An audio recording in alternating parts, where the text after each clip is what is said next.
Research is a vast discipline that varies depending on sub-disciplines. 4 concepts remain common: methodology, the type of data, sources, and sampling methods. These, of course, are also required in market research. Methodology in research is the process to follow in order for you to conduct research that is accurate and valuable. In any kind of methodology, the researcher must see to it that the goals of the research are being established. Additionally, researchers need to ensure that the sample can be determined, and the data collection method is aligned with the methodology.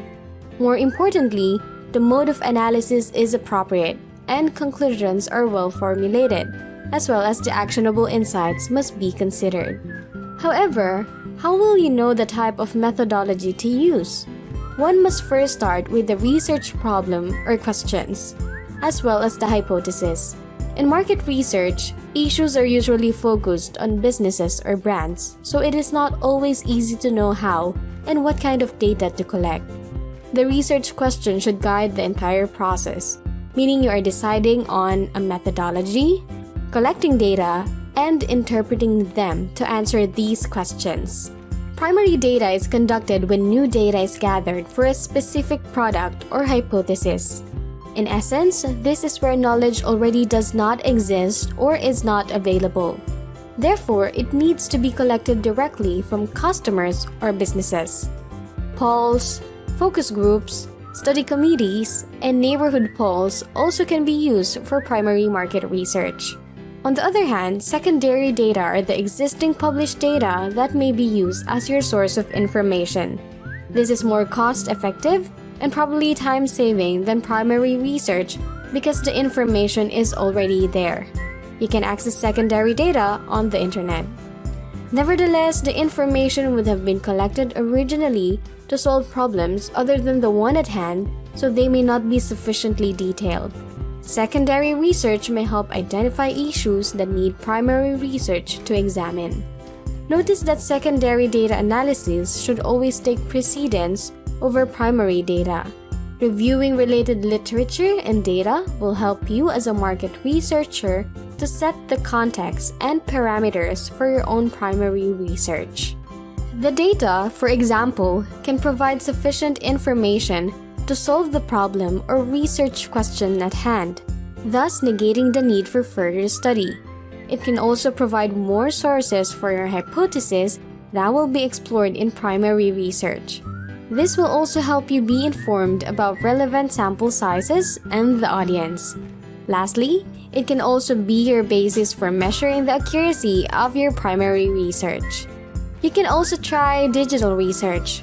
Companies with access to web analytics recorded digitally can be great sources. It's worth remembering, though, that it's usually impossible for you to access the web analytics data of competitors. This method will give you information about your own customers. Communications with customers can also be great sources of data. Committed customers who complain, comment, or compliment products and services provide primary information that can lay the foundation for customer satisfaction research. Other sources you can try include social networks, blogs, and other forms of social media, where a plethora of discussions present their likes, dislikes, and thoughts about companies. The internet can help you when conducting primary and secondary research because of its free tools for calculating sample sizes, confidence levels, and other data.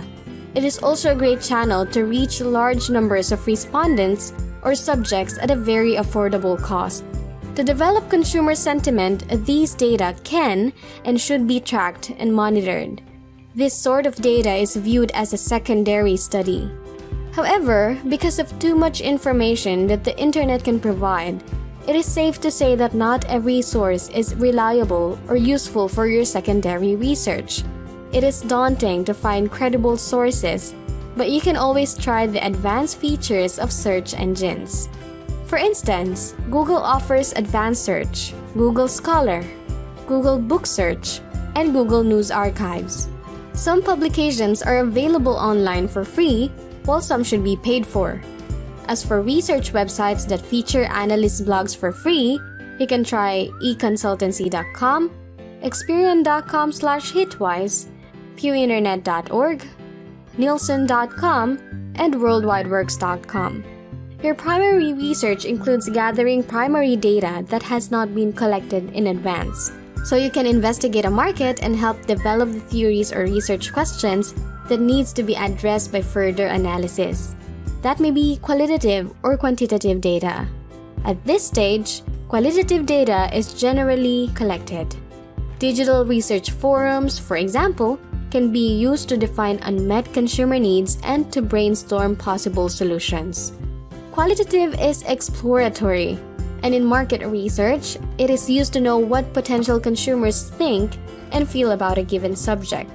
It helps to identify possible theories through qualitative research, while quantitative research places these hypotheses behind the hard numbers.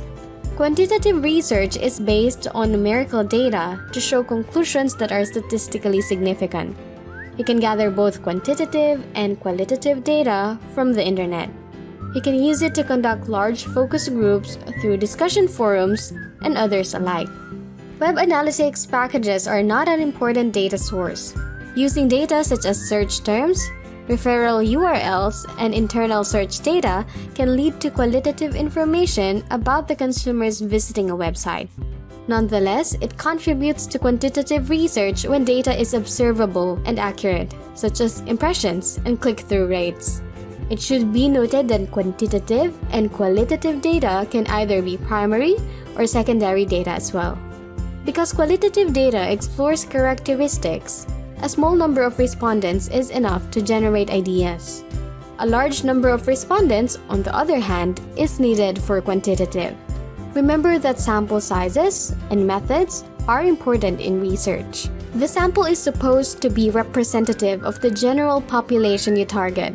For example, if you're online as well as offline business transactions, be aware that using only online market analytics platforms may not reflect your true target market. If your company only transacts online, however, offline networks are less important for your market research. For determining the size, you can always use tools and sampling calculators on the internet. And those are the key concepts of market research.